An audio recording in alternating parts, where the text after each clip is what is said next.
आज आपको बता दें चौथे फेज कलेक्शन लगातार न्यूज इंडिया आपको पल पल की अपडेट दे रहा है। इसी के साथ साथ चौथे फेज में देखिए लगातार मुद्दे भी हमने देखे किस तरीके से मुद्दे लगातार हावी होते रहे हैं और तमाम गेस्ट इस वक्त हमारे साथ मौजूद है जिनसे हम चर्चा करते हैं। नरेश बंसल राज्यसभा सांसद बीजेपी के, डॉक्टर अपूर्वा सिंह प्रवक्ता बीजेपी, अबू शर्मा प्रवक्ता कांग्रेस से, अजीत यादव प्रवक्ता सपा से, कुंवर अजय सिंह प्रवक्ता जेडीयू से, रवि अरोड़ा राजनीतिक विश्लेषक हमारे साथ हैं। यदि हम स्टूडियो का जिक्र करें तो आशुतोष जी हमारे साथ मौजूद हैं, राजनीतिक विश्लेषक हर्ष रंजन जी हमारे साथ मौजूद हैं, वरिष्ठ पत्रकार रवि जी भी हमारे साथ मौजूद हैं। अनिल जी, सबसे पहले आपका ही रुख कर लेते हैं। फिलहाल ये जो चौथा चरण है, 3 चरणों की यदि हम जिक्र करते हैं, बात करते हैं, तो किस तरीके से वोटिंग प्रतिशत जो था उसमें बहुत कमी आई और ये कहीं ना कहीं माथे पर चिंता की लकीर इसने पैदा की। 4th फेज में क्या लगता है कि अब यहां पर कुछ सुधार होता नजर आ पाएगा? कैसे देखें आप? देखिए, मुझे लगता है जिस तरीके से सभी ने अपील की है, 4th फेज में जब रात तक रिजल्ट डाटा आएगा तो पोलिंग परसेंटेज अच्छी रहने वाली है और हम पूरा कॉन्फिडेंस हैं कि जो हमारा 400 पार का नारा है इसके काफी करीब हम 4th फेज पे पहुंच जाएंगे। अभी मेरे से पहले कांग्रेस के और दूसरे प्रवक्ता कुछ बात करे थे वैक्सीनेशन की, मुझे लगता है मुझे उसका जवाब दे दूं। 144 करोड़ देशवासी सभी ने वैक्सीन लगाई है और ये जो बैठे इन्होंने भी वैक्सीन लगाई है और 225 करोड़ से ज्यादा वैक्सीन लगी है। अगर आप डाटा की चेक करो, हर वैक्सीन का कुछ ना कुछ साइड इफेक्ट होता है और इसका तो बहुत ही कम साइड इफेक्ट है। और ये जो वैक्सीन अभी बंद है, एस्ट्राजेनेका कंपनी ने खुद डिक्लेयर किया है कि कोरोना का जो नया वेरिएंट आया है उसमें ये वैक्सीन अब कारगर नहीं है, इसलिए हम इसको बंद कर रहे हैं। तो इसका ये मतलब नहीं है कि नहीं है। और हमेशा वैक्सीन का 6 महीने तक साइड इफेक्ट होता है, पर इनका पहले भी ये मोदी वैक्सीन बोलते थे, फिर चोरी छुपे रात को ये वैक्सीन लगवाते थे। तो हर चीज में गुमराह करना इनका काम है। महंगाई की बात करिए, अरे हमने कहा हमने 10 साल में काम किए, उसके दम पर हम ये चुनाव में कूद रहे हैं ना, हमने कहा इनको। और ये पेपर लीक की बात करते हैं, शायद इनको जानकारी है पेपर लीक का अगर सबसे ज्यादा रिकॉर्ड किसी ने बनाया है तो पूर्व में जो राजस्थान में कांग्रेस सरकार थी उन्होंने पेपर लीक का सबसे ज्यादा रिकॉर्ड बनाया, जिसकी आज उनके मुख्यमंत्री अशोक गहलोत तक भी पहुंची थी और वो जिस वजह से उनकी सरकार गई। हमने डिक्लेयर किया है कि हम 80 करोड़ से ज्यादा लोगों को अनाज दे रहे हैं, 25 करोड़ लोग गरीबी रेखा से ऊपर है। किसानों की बात करते हैं, हमने बताया 11 करोड़ किसानों को ये डायरेक्ट बेनिफिट ट्रांसफर का फायदा हुआ है। आज हर फसल एमएसपी पे खरीदी जा रही है, ये नहीं बताएंगे। 4 करोड़ लोगों को फसल बीमा योजना की बात हुई है। यूरिया की बात करें तो कितना यूरिया पे कम है, अगर पूरे विश्व से अगर मिला लें। रोजगार की बात करिए, अगर 43 करोड़ मुद्रा लोन योजना मिली है तो क्या रोजगार नहीं मिले? 7 करोड़ और ईपीओ। चलिए हर्ष जी से कभी रुक कर लेते हैं, काफी देर से वो भी इंतजार कर रहे हैं। मुझे मेरा निवेदन है, मुझे सिर्फ कंप्लीट करने दे, मुझे दूसरी जगह जाना है। तो ये झूठ के आंकड़े, ये अपने आंकड़ों को सत्य। देखिए अनिल जी, झूठ के आंकड़े जो भी हैं, लेकिन जनता तक मैसेज पहुंचना चाहिए।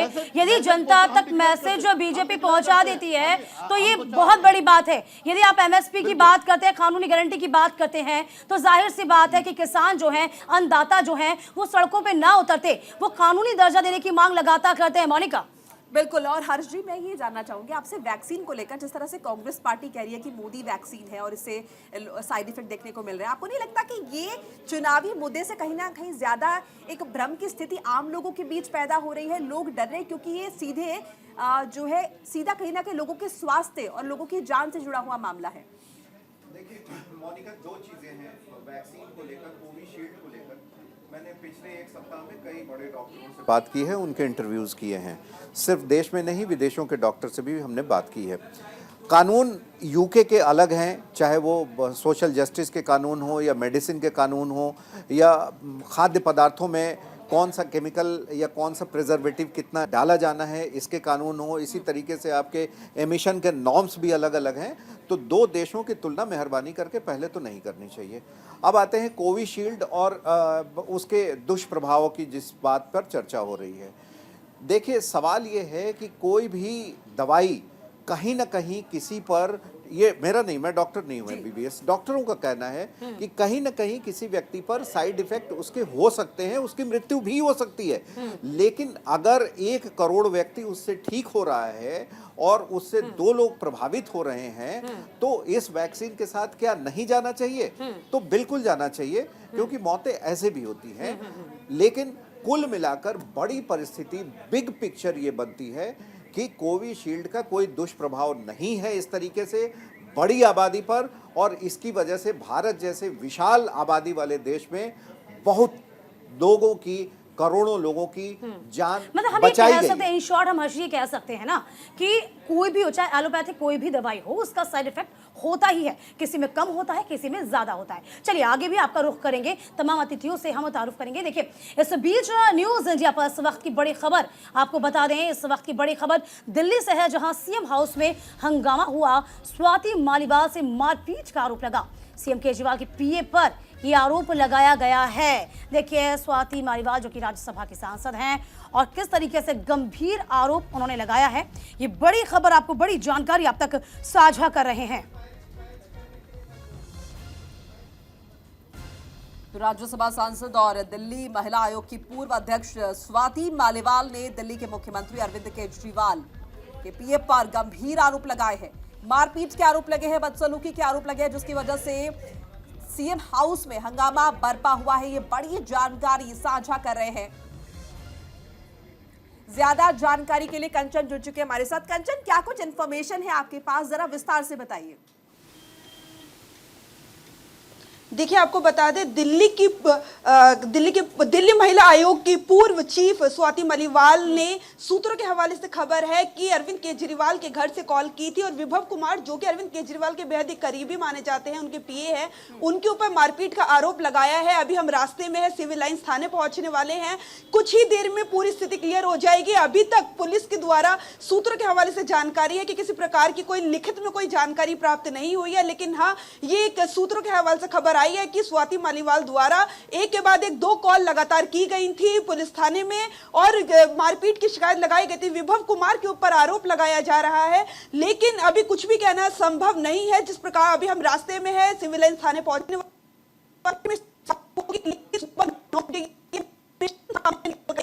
स्वाति मालीवाल के द्वारा कॉल की गई है अरविंद केजरीवाल के द्वारा।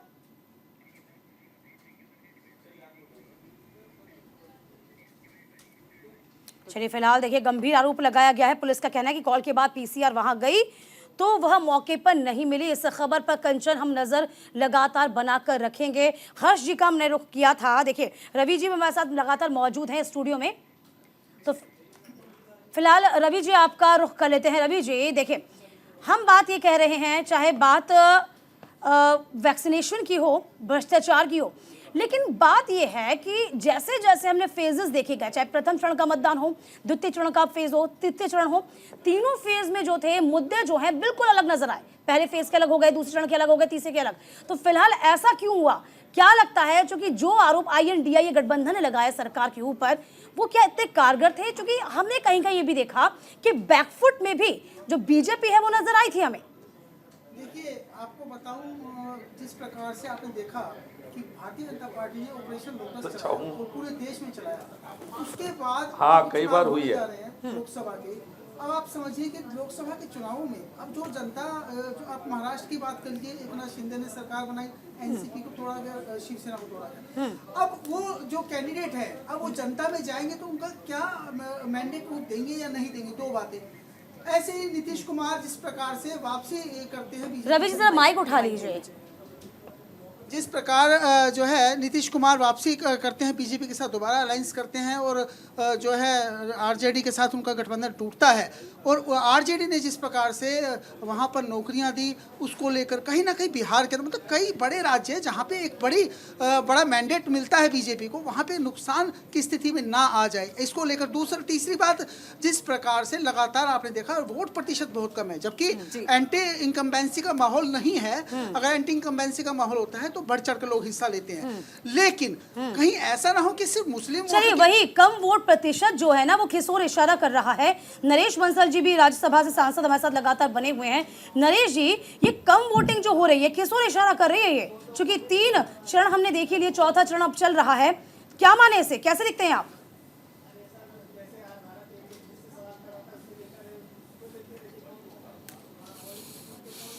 नरेश बंसल जी।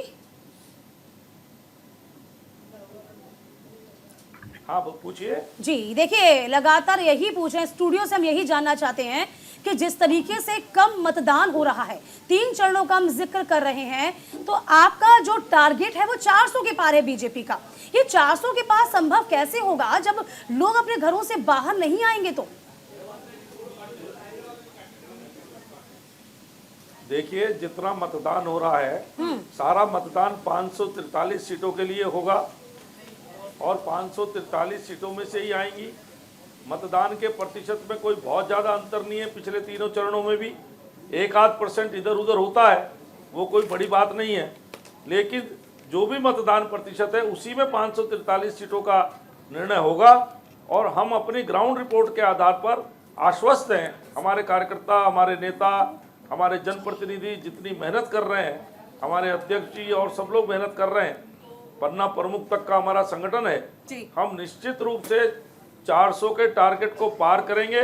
आज विपक्ष में भी विभ्रम की स्थिति है, सबके मान रहे हैं व्यक्तिगत बातचीत में भी कि आएंगे तो मोदी ही, बस उनको फेस सेविंग के लिए कहना है कि 400 नहीं आ रही, पर हम 400 पार करेंगे, मैं आपको आश्वस्त करता हूँ। चलिए, अबू शर्मा जी भी कुछ कहना चाह रहे थे। अबू शर्मा जी। हाँ, ये अभी अनुराग ठाकुर जी एक इंटरव्यू दे रहे थे, उन्होंने कहा हमने 400 पार की 4 सीट हिमाचल से दी। तो मैं आदरणीय सांसद महोदय से जानना चाहता हूँ, जो 400 के लिए 4 सीट तो कंफर्म हो गया, अनुराग जी दे रहे हिमाचल से, और 00 चाहिए, वो कौन देंगे? क्या वो जोगी जी देंगे? क्या वो मध्य प्रदेश देगा? क्या वो राजस्थान देगा? ये थोड़ा मैं जानना चाहता हूँ। अच्छा, आदरणीय सांसद जी से मेरा सवाल है, हमारा याददाश्त थोड़ा कमजोर है साहब, तो 14 का मैनिफेस्टो आपको पता है, भारतीय जनता पार्टी का संकल्प पत्र, यहाँ बार बार भारतीय जनता पार्टी। अबू शर्मा जी, कांग्रेस पार्टी के नेता लगातार ऐसे स्टेटमेंट दे रहे हैं जिसकी वजह से कहीं ना कहीं पार्टी बैकफुट पर नजर आ रही है। एक मिनट, मेरे को कंप्लीट करने दीजिए मैडम, मेरे को बात को कंप्लीट करने दीजिए। ये शोभा नहीं देता है का बात का बीच में उसको दूसरा आपकी बात खत्म नहीं होगी, अगर मैं छोड़ दूं अभी तो आप 1 घंटा आप ही बोलेंगे सर, और भी बहुत सारे लोग हैं। बहरहाल आप बोलिए, बहरहाल आप रखिए बात। हाँ, तो जो संकल्प पत्र 2014 में था, गंगा साफ करेंगे, 2 करोड़ नौकरी देंगे, किसानों का आय को दुगुनी करेंगे। हाँ, मैं आदरणीय सांसद महोदय से पूछना चाहता हूँ, आप तो सनातन हिंदू हैं, तो आप गंगा मैया का शपथ लेके बोलिए मोदी जी ने ये गारंटी पूरी की। अगर मोदी जी ने नहीं किया तो आपने बैंक से अगर 50,000 रुपया कर्जा लिया ना, ठीक है, और भरपाई नहीं कर पाए। अबू शर्मा जी, बीजेपी ने कम से कम कोशिश तो की होगी ना, यदि हम देखें तो कोशिश तो की होगी। कांग्रेस ने क्या कोशिश कभी करी है गंगा को साफ करने की? ये बताइए पहले तो आप। मेरे को बात करने तो आपकी बात हो गई, हम आपकी बात आ गई अबू शर्मा जी, हमारी भी तो बात का जवाब दीजिए। नहीं, अगर बात चलिए जवाब ले लेते हैं, चलिए नरेश बंसल जी, चलिए नरेश जी से जवाब ले लेंगे। चलिए, वो बोल भी रहे, आपकी बात का जवाब देना चाहते हैं। चलिए 1 मिनट जरा रोकूंगी। कन्हैया कुमार अपने मताधिकार का इस्तेमाल कर रहे हैं, दर्शकों को एक बार फिर से बता दें, ये सीधी तस्वीरें हैं जहां कन्हैया कुमार अपने वोट को कास्ट करते हुए नजर आ रहे हैं। जी चलिए नरेश बंसल जी, जवाब दे दीजिए फटाफट से। अबू शर्मा जी ने जो जो सवाल आपसे पूछे अभी। मैं अभी कांग्रेस के प्रवक्ता से कहना चाहता हूं कि राजनीति में याददाश्त थोड़ी रखा करें। 2014 में जो हमने घोषणाएं की और उन पर जो काम किया, उस पर जनता 2019 में निर्णय दे चुकी है और 2019 में पहले से ज्यादा सीटें हमको जनता ने दी हैं, और 2019 से 24 तक जो काम किया है उस पर हम वोट मांग रहे हैं। अगर आपको लगता है 400 पार हम नहीं करेंगे तो फिर आप जनता को गुमराह क्यों कर रहे हैं कि अगर 400 आ गई तो संविधान बदल देंगे, 400 आ गई तो ये कर देंगे?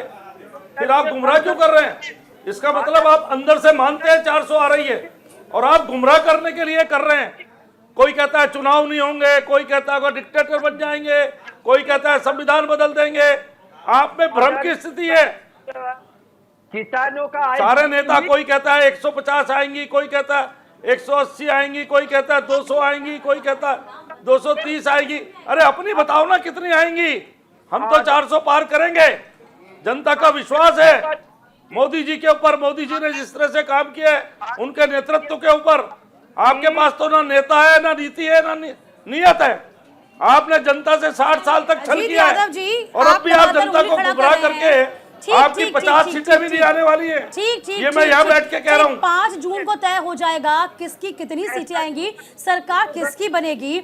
अजीत यादव जी, आपके पास आ रही हूं मैं, लगातार आप फिगर आउट किए हुए थे, क्या लगता है यहाँ पे आप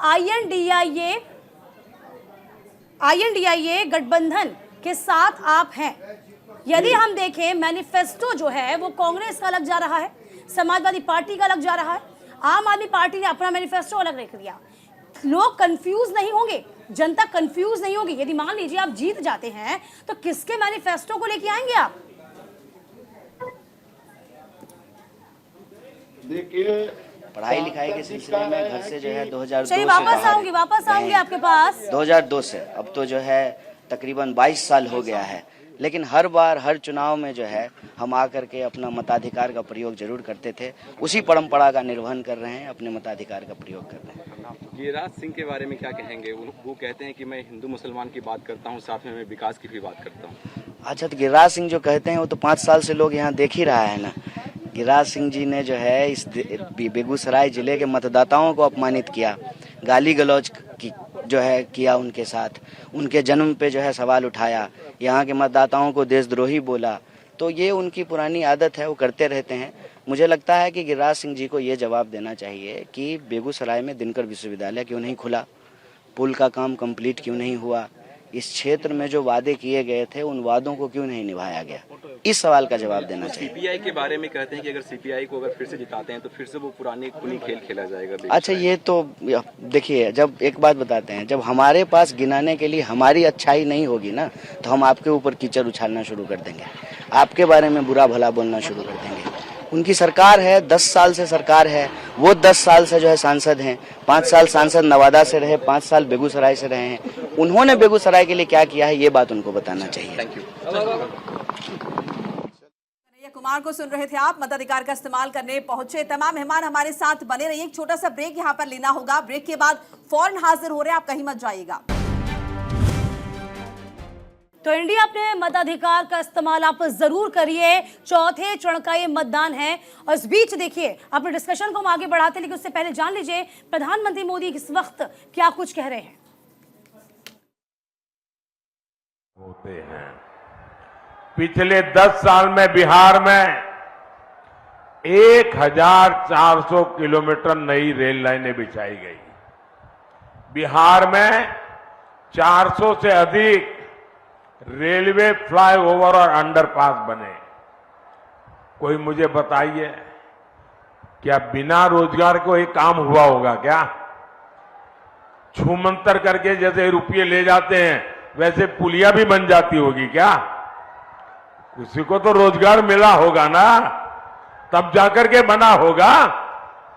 पिछले 10 साल में बिहार में 3300 किलोमीटर के नेशनल हाईवे बने हैं। मुझे कोई बताएं भाई बुद्धिमान, 3300 किलोमीटर हाईवे क्या बिना रोजगार दिए बन जाते हैं क्या? लगातार चौड़े हो रहे हाईवे हो, एक्सप्रेस हो, बिहार में खाद के कारखाने का काम हो, थर्मल पावर प्लांट हो, गंगा नदी पर बन रहे अनेकों बड़े पुल हो, पटना में मेट्रो में चल रहा कार्य हो, नेचुरल गैस का नेटवर्क हो, गांव-गांव तक उज्ज्वला की गैस पहुंचाने का नेटवर्क हो, ये सब रोजगार की गारंटी होते हैं, रोजगार की गारंटी। लेकिन जो अपने बाप दादा की कमाई खा करके जीते हैं उनको रोजगार क्या होता है इसकी समझ तक नहीं है जी। अभी मोदी ने तय किया है कि बिहार के 90 से ज्यादा रेलवे स्टेशनों को आधुनिक बनाया जाएगा। क्या ये बिना रोजगार पैदा किया होगा क्या? पिछले 10 साल में मोदी ने देश के 4 करोड़ पक्के घर बनाकर गरीबों को दिए हैं। अकेले बिहार में ही 40 लाख पक्के घर बनवाए गए। इन घरों के लिए जो सीमेंट सरिया आया है, ईंट बालू आया है, वो भी मोहल्ले की दुकान से ही तो गया है। इन सबका लाभ बिहार के नौजवानों को ही तो हुआ है। उन्हें रोजगार के, व्यापार कारोबार के नए अवसर मिले हैं। साथियों, मोदी के वारिस कौन है आपके पास कोई नाम कि भाई मोदी इसको लेकर के जाएगा? कोई नाम नहीं है। क्यों? मोदी के वारिस आप हैं। मोदी के वारिस आप हैं। मोदी के वारिस आपका परिवार है। मोदी के वारिस आपके बच्चे हैं। और मुझे वारिस में आपको सब कुछ दे करके जाना है। मुझे आपको सुख चैन की जिंदगी दे करके जाना है। मुझे आपको आपके बच्चों के उज्जवल भविष्य की गारंटी दे करके जाना है। मुझे आपको विकसित भारत आपके हाथ में सौंप करके जाना है। और इसलिए मैं हर कोशिश कर रहा हूं कि युवाओं के हर सपने पूरे हो, वो हर काम कर सके, अपने सारे सपनों को सिद्ध कर सके। आपको जानकर खुशी होगी, सिर्फ मुद्रा योजना में बिहार में 2.5 लाख करोड़ रुपए की मदद युवाओं को दी गई है। 2.5 लाख करोड़, और वो भी मोदी की गारंटी पर। इन युवाओं से गारंटी नहीं मांगी, उनसे उनकी संपत्ति का हिसाब नहीं मांगा। मोदी को बिहार के नौजवानों पर भरोसा है। उनको मैं रुपये दूंगा, वो डबल कर देंगे और बैंक का लोन भी वापस कर देंगे। ये मेरा भरोसा है। ये 3 लाख करोड़ रुपए यहां दलित, अति पिछड़े युवाओं को मिले, महिलाओं को मिले। इससे यहां लाखों काम शुरू हुए। यहां वैशाली सहित पूरे बिहार में टूरिज्म आधारित रोजगार की अद्भुत संभावनाएं है। यहां बुद्ध सर्किट योजना के तहत काम चल रहा है। इससे भी क्षेत्र में रोजगार के नए अवसर बनेंगे। साथियों, विकसित बिहार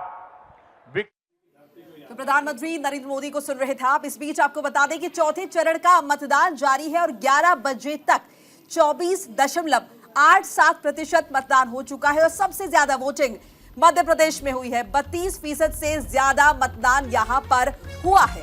देखिए, सबसे कम जम्मू कश्मीर में 14.94% वोटिंग हुई है। तो फिलहाल 11 बजे तक के आंकड़े हैं जिसको हम दिखा रहे हैं। सबसे कम जम्मू कश्मीर में 14.94% चौथे चरण का मतदान, और सबसे ज्यादा मध्य प्रदेश में मतदान 32.38% मतदान इस वक्त। देखिए, अभी 11 बजे तक के जो आंकड़े हैं वो जारी हुए हैं और लगातार न्यूज इंडिया आपको पल पल की अपडेट देता आएगा किस तरीके से जो मत प्रतिशत है उसमें इजाफा हो रहा है। हालांकि देखिए, जिस हिसाब से वोटिंग चल रही है वो थोड़ी, हम कह सकते हैं, स्लो है, कम है। ये सीधी तस्वीरें हैं, केसीआर की तस्वीर आप देख पा रहे हैं अपने मताधिकार का इस्तेमाल करते हुए। क्योंकि आज का दिन बेहद खास है। तेलंगाना में चुनाव है, पुरजोर ताकत इस वक्त लगाई हुई बीजेपी, और तस्वीर केसीआर की अपने मताधिकार का इस्तेमाल करने पहुंचे हैं। तो चौथे चरण का मतदान लगातार जारी है। न्यूज इंडिया तमाम दर्शकों से अपील करता हुआ कि अपने घरों से बाहर निकलिए, वक्त है, छुट्टी का दिन ना समझिए, अपने कर्तव्य का निर्वहन करिए। 65-70% तो मिनिमम होना चाहिए। और आपने कहा था कि इलेक्शन रिजल्ट के बाद जो रीजनल पार्टियां हैं उसका जो रोल है वो बढ़ जाएगा चुनाव में। क्या अभी आप अपने स्टेटमेंट पे कायम हैं? बिल्कुल, एकदम आप देख लीजिए, वही स्थिति उभर रही है पूरे देश में। इसमें कोई शक नहीं। There is a narrative being built now that Modi will not be the next Prime Minister. If there is Congress-led India bloc forming, will you join hands with them? नहीं, according to the BJP's own rule prescribed by themselves, after 75 years nobody will become the nobody will take up any position. चलिए, चुनावों के मद्देनजर आपको ये भी बता देते हैं, सीबीएसई बोर्ड के नतीजे आज घोषित हुए हैं। बोर्ड ने रिजल्ट यानी कि 12वीं का परीक्षा परिणाम घोषित कर दिया है। 87.98% छात्र छात्राएं पास हुए हैं। तो 12th का रिजल्ट पास हो गया है और देखिए 87% से ज्यादा छात्र छात्राएं पास हुए हैं। सीबीएसई ने अपना रिजल्ट जारी कर दिया है। 87.98% छात्र छात्राएं पास हुए हैं। सीबीएसई बोर्ड के नतीजे घोषित कर दिए गए हैं। 12th का रिजल्ट आया है सीबीएसई बोर्ड की तरफ से और 87% से ज्यादा जो स्टूडेंट्स हैं इसमें पास हुए हैं। तो आज जहां एक तरफ मतदान हो रहा है, दूसरी तरफ ये दिन जो है अहम हो जाता है उन लोगों के लिए जिन्होंने सीबीएसई बोर्ड से 12th के एग्जाम दिए थे, चूंकि रिजल्ट आज निकल आया है और 87% से ज्यादा छात्र छात्राएं जो है उन्होंने बाजी मारी है परीक्षा में। कई मायनों में आज का दिन काफी अहम। देखिए, 12वीं के बाद दिन निर्धारित हो जाता है कौन से स्ट्रीम में जाएंगे और क्या कुछ अपने करियर में वो करेंगे। तो आज का दिन छात्र छात्राओं के लिए बेहद खास है।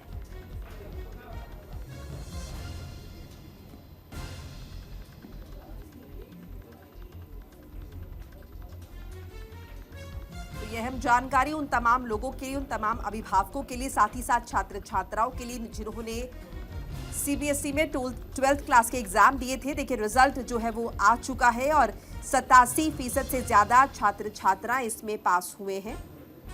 ये बड़ी जानकारी।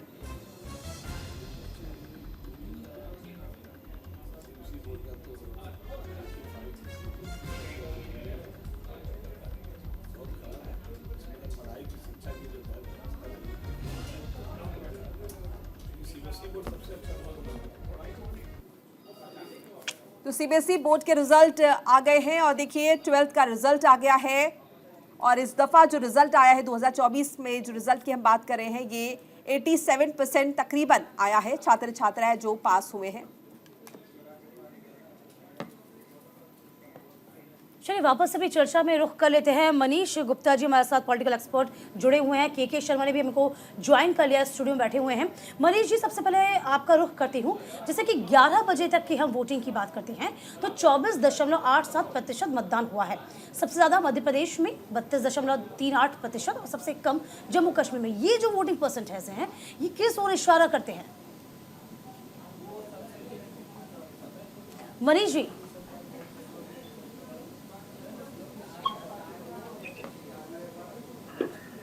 मनीष जी, आप तक आवाज पहुंच पा रही है मेरी? चलिए, के शर्मा जी, मैं आपके पास ही आ जाती हूं। ये वोट परसेंटेज जो है किस ओर इशारा करते हैं?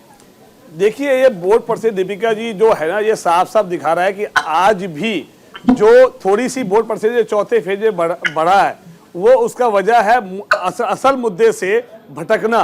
क्योंकि जो जब तक ये मुद्दा, जब विकास, रोजगार और महंगाई पे जब चल रही थी तो उतना ज्यादा जो है वो जोश नहीं दिख रहा था। बट ये जोश जो है कहीं ना कहीं ये मंगलसूत्र, भैंस और ये इस तरह के जो है कि मुसलमानों को दे दिया जाएगा, हिंदू मुस्लिम राम मंदिर, जब इस तरह का देश को 80 और 20 का जब खेल करने की कोशिश करे तो मतदाता जो है कहीं ना कहीं वो इसमें ज्यादा इंटरेस्ट ले रहे हैं और सत्ता पक्ष जो है अपने मुद्दों पे जो लाने की जो कोशिश की जा रही है उसमें ये दिखा जा रहा है कि सक्सेस कहीं ना कहीं हुआ है।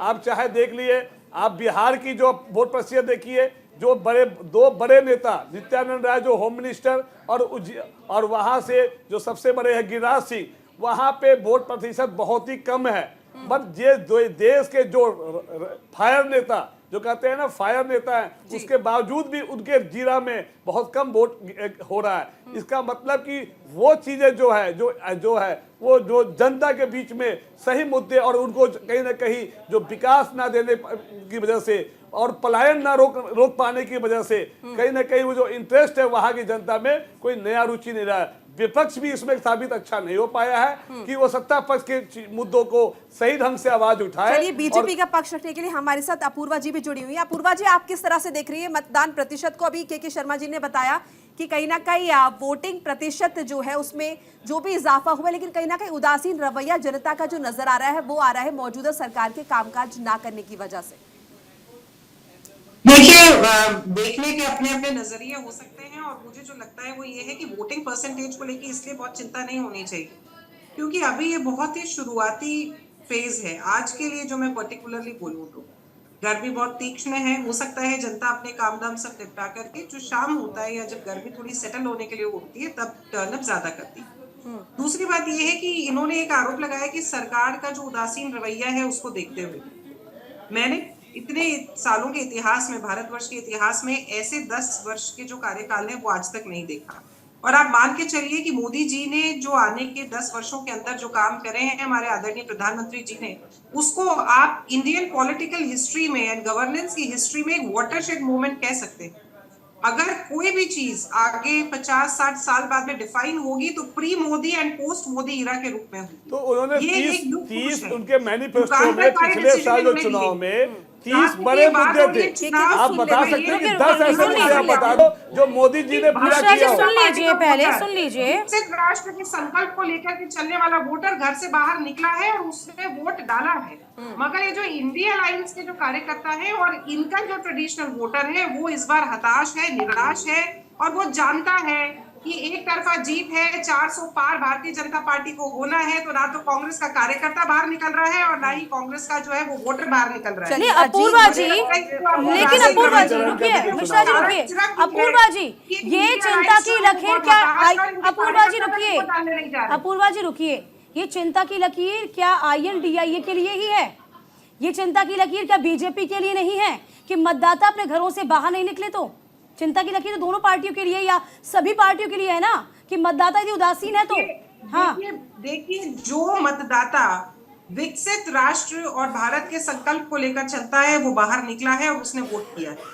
ये जो वोटिंग परसेंटेज में आपको अगर कहीं पर 50% भी वोटिंग हो रही है तो आप मान के चलिए कि उसमें 49% तक जो है वो भारतीय जनता पार्टी के जिस पक्ष की चश्मे ही की वोटिंग। बात अपूर्वा जी कर रहे हैं कि जो चश्मा आप नजरिया देखने का अलग अलग होता है, इनका जो चश्मा है वो बहुत ऐसा चश्मा है जो महाभारत के संजय की तरह है। ये पता चल, इनको सब पता चल जा रहा है कि वोटर जो है वो किसको वोट देने जा रहा है। अजीत यादव जुड़े हमारे साथ, समाजवादी पार्टी के प्रवक्ता। माइंड को भी ओहो, एक मिनट, वो वोटर्स कांग्रेस का नहीं है, बीजेपी का। एक मिनट अपूर्वा जी, एक मिनट अपूर्वा जी, एक मिनट अजीत यादव जी का भी रुख कर लेते हैं, उनका पक्ष भी जान लेते हैं, इंडी गठबंधन का पक्ष भी जान लेते हैं। अजीत यादव जी बताइए। मैडम इंडी नहीं इंडिया। सर आप हमें पता है हमें क्या बोलना है। इंडिया अलायंस की बात हो रही है यहाँ पे। इंडिया अलायंस है, आप इंडिया नहीं कह सकते। इट्स इंडिया अलायंस, शुद्ध रूप से इंडिया आप एक बच्चों का है, आपको मल्लिकार्जुन खड़गे बनाया, बताइए क्या इसका नाम इंडिया अलायंस है? आदरणीय मल्लिकार्जुन खड़गे जी, अखिलेश जी आपको बोला क्या? अब क्या इंडी कर रहे? इंडिया अलायंस में सर आपसे पहले इतने प्रतिनिधि कांग्रेस के यहाँ पर आके बैठे, समाजवादी पार्टी के आके बैठे, इंडिया अलायंस ये खामा की बात है ये। हाँ बिल्कुल, ये खामा खा है नहीं है। अबू शर्मा जी, अजीत यादव जी अगर आप मौजूद है तो जवाब दीजिए। हाँ, अब मुद्दों पे बात करिए आप। भारतीय जनता पार्टी आप कैसे इंडिया अलायंस? अरे अबू हो गया, आप मुद्दों पे बात करिए ना। हाँ चलिए, इसके लिए डिबेट ऑर्गेनाइज कर लेंगे और आपको बुलाएंगे सर, एक डिबेट इसके लिए ऑर्गेनाइज करेंगे। हाँ ठीक है, चलिए। हर्ष जी, शर्मा जी, आप हर्ष जी का ही रुख करने वाले थे। हर्ष जी बोल रहे हैं। इंडिया अलायंस में सेल्फ गोल क्यों कर रहे हैं? मेरा मानना है कि विपक्ष को इन सब चीजों से अलग हटकर एक मजबूत विपक्ष देना, देश के लोकतंत्र को मजबूत करना, मुद्दों की बात करनी चाहिए। और इसके पहले जो अपूर्वा जी चाहूंगी जरा, मैं आपसे एक सवाल करना चाहूंगी, ये मेरे जहन में। रुकिए अबू जी, रुकिए, सवाल सुनने दीजिए उनको जरा। मैं ये मुझे बताइए, INDIA गठबंधन, जिसको इंडी कहने पे थोड़ा सा हिचकिचा भी रहे हैं और हमें भी रोक रहे हैं, चलिए छोड़िए वो बात नहीं है। INDIA गठबंधन, सभी के मैनिफेस्टो अलग, कांग्रेस का मैनिफेस्टो अलग, समाजवादी पार्टी का अलग, आम आदमी पार्टी का अलग, ये मैनिफेस्टो अलग अलग अलग अलग मैनिफेस्टो। भाई आपका विजन तो क्लियर होना चाहिए ना, कौन सा मैनिफेस्टो लेकर जनता के बीच में जाएंगे? तो एनडीए का भी है, रुकिए रुकिए दीपिका जी, रुकिए, वो तो एनडीए का भी है, अलग अलग है, कौन उनका एक साथ है? रुकिए रुकिए रुकिए जी, हर्षी देखिए, ये आपका सवाल बहुत ही माकूल सवाल है, बिल्कुल सही सवाल है। जहां तक एनडीए की बात है, वहां बीजेपी बहुत बड़ी पार्टी है, उसके नंबर भी 300 के आसपास हैं, उसके नंबर भी 300 के आसपास हैं। लेकिन आपको बता दूं कि कांग्रेस इस पूरे चुनाव में लड़ ही कोई 325 सीट के आसपास रही है। वही तो एक देखिए, इस देश में गठबंधन की राजनीति चलाने का अगर सबसे बेहतरीन अनुभव या सबसे बेहतरीन पीरियड कोई था तो वो वाजपेयी काल में था। इसको आप मान ही लीजिए, चाहे पक्ष के हों या विपक्ष के हों, कि गठबंधन का धर्म क्या होता है, क्योंकि गठबंधन का धर्म क्या होता है। तो एक जो कॉमन मिनिमम डिनोमिनेटर होना चाहिए वो नहीं है यहाँ पर। ये बिल्कुल हमारे जो एंकर कह रहे हैं बात सही है। अरविंद केजरीवाल 10 कोई और नारे लगा रहे हैं कि हम दे देंगे, समाजवादी पार्टी कुछ और कह रहे हैं, कांग्रेस कुछ और कर रही है। कहने का मतलब कि देखिए देखिए देखिए, अबू शर्मा जी सामने नहीं लेके आ सकते तो कम से कम मैनिफेस्टो तो एक लेके आ जाते ना। अबू शर्मा जी, 370 हटाना भारतीय जनता पार्टी के 1984 के भी एजेंडे में था, लेकिन जब उसकी पहले 2 बार सरकार बनी 90 के दशक में और वाजपेयी जी के समय में, तो 370 को हटा दिया गया था उनके एजेंडे से। वो एजेंडा इसलिए हटा दिया गया था कि पूर्ण बहुमत की सरकार नहीं थी। एक कॉमन मिनिमम डिनोमिनेटर, जो ये न्यूनतम एक साझा कार्यक्रम कहाँ है, वो होना चाहिए। तो और यही वजह 14% हुआ 370 लाने से। आप बताओ कि वहां वोट परसेंट अभी तक जो देखा जा रहा है उससे अब 14% है, तो क्या वहां पे रियली डेमोक्रेसी आ चुकी है या डेमोक्रेसी को दबा दिया गया है? गैस चेंबर बन गया। नहीं, देखिए फिर अबू शर्मा जी मैं बोलूंगा, please compare Apple with Apple, not with orange. आप किसी भी पहाड़ी राज्य में देखें, आप किसी भी पश्चिम बंगाल में देखें, उसकी तुलना उसी से करें। इस बार वोटिंग कम हो रही है। 2019 में देश में सबसे ज्यादा मतदान हुआ था, 67% से ज्यादा, उसकी तुलना करें तो सबसे कम है। कब जम्मू कश्मीर में वोटिंग हुई है? आपने कहा कि 370 की वजह से डेमोक्रेसी जो है वो आगे बढ़ी है, वहां शांति बहाल हुआ है। तो ये शांति जो है, बहाल जो हुआ है, वो तो नहीं दिख रहा है। डेमोक्रेसी जब लोकतंत्र का जो महापर्व है उसमें अभी चुनाव प्रतिशत बढ़ेगा, जैसे जैसे समय बढ़ रहा है, 11 बजे का वक्त है। अभी महिलाएं घर से बाहर नहीं निकली हैं। बिल्कुल ठीक कह रहे हैं। पश्चिम बंगाल में 32% हो गई है। नरेश जी, मैं आप की प्रतिक्रिया लेना चाहती हूं। जम्मू कश्मीर में उतना न हुआ है, न होगा। हर्षी रुकिए जरा। नरेश जी, अगर अभी 11 बजे तक का वक्त देखें तो जम्मू कश्मीर में सबसे कम वोटिंग हुई है। क्या वजह?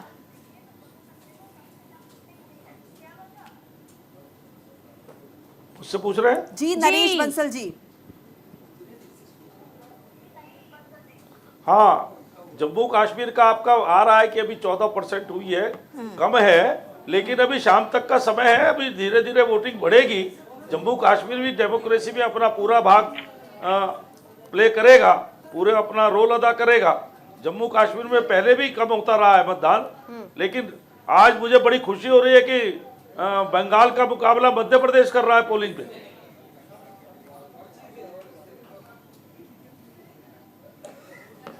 लेकिन अगर जिस तरह से बात की जा रही है कि अब जम्मू कश्मीर से 370 धारा हटा दी गई है और पहले भी बीजेपी ने कहा कि कहीं ना कहीं वहां की जनता इसका स्वागत करिए, तो ऐसे में वोट प्रतिशत यहां पर बढ़ना नहीं चाहिए। देखिए वहां तो मौसम की भी समस्या नहीं कि गर्मी बहुत ज्यादा है, लोग इसलिए अपने घरों से बाहर नहीं निकल पा रहे।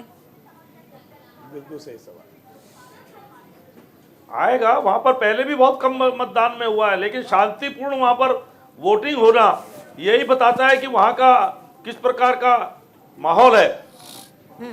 लेकिन लगातार प्रतिशत तो कम हो रहे हैं ना, कम परसेंटेज जा रहे हैं। आप 3 फेज को देख लीजिए, कई मर्तबा चाहे वो कांग्रेस क्यों ना हो, चाहे बीजेपी क्यों ना हो, हर मंच से बढ़ेगा बढ़ेगा। अभी आप देखते जाइए, शाम तक वोटिंग बढ़ेगा। जम्मू कश्मीर में बढ़ेगा। एक वोटर को देने में जितना टाइम लगता है, यदि उससे कंपेयर किया जाए तो आप 4 घंटे में, यदि अभी 11 है तो 5 घंटे में कितना बढ़ा लेंगे? 100% तो नहीं कर लेंगे, क्योंकि 14 से उठाने में जहाँ से 35, हमको लगता है 45 तो 100% तो कहीं भी नहीं हो रहा है भाई। इस सवाल को आप कैसी बात कर रहे हैं? नहीं, इस सवाल कब होता है कि ज्यादा होता है? तो हमें मान लेना चाहिए कि जम्मू कश्मीर में अन्य राज्यों के मुकाबले में कम परसेंटेज है, सच्चाई को मानना चाहिए। इस सवाल को पर्सपेक्टिव में समझने की हाँ, तो अन्य राज्यों के मुकाबले पहले भी ज्यादा नहीं हुआ मैं तो कभी। ये बोल रही हूँ, देखिए मैं तो ये पहले भी कभी अन्य राज्यों के मुकाबले ज्यादा नहीं हुआ। 19 उठा के देख लो, 14 उठा के देख लो। आपको मैं एक लाइन में समझाना चाहता हूँ, इस सवाल को मेहरबानी करके हम सबको पर्सपेक्टिव में समझने की जरूरत है। पहली चीज ये कि 2014 और 2019 के मुकाबले देश में मतदान का औसत प्रतिशत काफी कम है, यही इसमें पूछना कहीं चाह कोई रहे हैं। डाउट नहीं है। सवाल यही है लेकिन कि इसकी वजह क्या है? जम्मू कश्मीर में देखें तो अभी तक के लिहाज से मैं वहां कम नहीं मानता हूं। 2019 में जब पूरे देश का औसत 67 कुछ प्रतिशत था, तो भी जम्मू कश्मीर में 49% ही वोट हुए थे। तो मैं ये कह रहा हूं कि पूरे देश के वोटर उदासीन हैं, इसमें कहीं कोई डाउट नहीं। आशुतोष जी बोलिए। आपने बिल्कुल ठीक कहा कि पूरे देश के वोटर्स उदासीन हैं वोटिंग के मामले में, इस चीज को इनकार नहीं कर सकते। जम्मू कश्मीर का परसेंटेज जो है, एक उसकी दुर्गम स्थितियों को देखते हुए वोटर्स कब बाहर निकल रहा है, ये भी देखने की बात है एक चीज बताइए जरा, धीरे धीरे अब निकलने आएंगे और शाम तक। रवि जी जरा एक चीज बताइए आप, जो परसेप्शन बना हुआ है, यदि मतदाता कम मत प्रतिशत यानी कि कम वोटिंग करते हैं, तो जो मौजूदा सरकार है उसके लिए ये अच्छा होता है, या पिछले कई चुनावों से ये जो सिनेरियो है ये बदला है? नहीं जी, बिल्कुल सही है, बस सही है कि पिछली बार से कुछ बदला है, लेकिन सच्चाई ये है कि रूलिंग पार्टी को हमेशा फ़ायदा होता है अगर एंटी इनकम्बेंसी नहीं होती है तो। उसका कारण क्या है कि वोट प्रतिशत जितना कम पड़ता है रूलिंग पार्टी को फ़ायदा होता है, जितना ज़्यादा पड़ता है, क्योंकि लोग उत्साहित तब होते हैं जब सरकार को हटाना होता है। नंबर 2, अभी बात चली थी जम्मू कश्मीर की। आप कश्मीर को एक बार साइड करके रखेंगे, धारा 370 हटने के बाद इलेक्शन होने जाने बाद, समझिए 370 हटने का मतलब जो रीजनल पार्टी थी वहां की, वो कहती थी अगर 370 को हाथ भी लगाया तो देश में तबाही मच जाएगी। आप समझिए इस बात को। लेकिन आज अगर 14% ही वोट हो रहा है तो इसका मतलब लोग निकल रहे हैं वोट देने के लिए। ऐसा कुछ नहीं हुआ और बड़ी शांतिपूर्ण तरीके से हो रहा है। ये अपने आप में बड़ी बात है। बहुत बड़ी बात यह है कि आतंकियों के मुंह पे तमाचा है कि पूरे शांति के साथ वहां पे चुनाव होने जा रहे हैं। और सबसे बड़ी बात, शाम तक पता चल जाएगा कितने प्रतिशत वोट होते हैं। लेकिन और सुनिए, पिछली सरकारों ने कम बजा का है, लेकिन नेता वही है। लेकिन उन्होंने कभी जो इस पार्टी में थे वो उस पर, कल तक इस पार्टी को उस नेता को पसंद नहीं करते थे, आज वो बीजेपी में आ गए हैं, तो सिर्फ अब उसको क्यों वोट दें जिसको हम नहीं पसंद करते थे। बिल्कुल, ये एक बड़ी चिंता की बात है। दल बदल नेताओं का जो है ये कहीं ना कहीं मतदाताओं के बीच अविश्वास की स्थिति पैदा करता है। छोटा सा ब्रेक यहाँ पर लेना होगा और ब्रेक के बाद भी हमारी चर्चा लगातार जारी। फौरन हाजिर हो रहे हैं।